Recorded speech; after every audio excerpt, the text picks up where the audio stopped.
and moving up ceremony. Let us celebrate this special milestone with joyful hearts and proud smiles as we recognize the bright future of our young learners. And to formally open this affair, may I call on Maria Sabina Ziana M. Policarpio, a kindergarten pupil from St. Francis Main Campus, to deliver her opening remarks. A round of applause, please.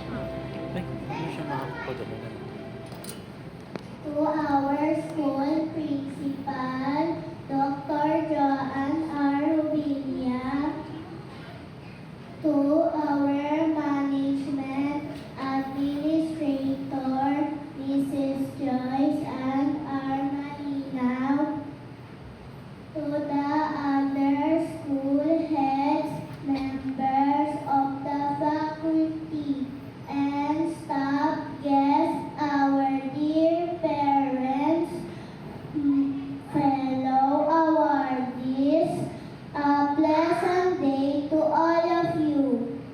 On behalf of all the kinder pupils and awardees, I warmly welcome you to our 43rd Kindergarten Moving Up Ceremony. Today is a very happy and special day for all of us. We are celebrating all the things we learned, the fun memories we shared, and our hard work in school.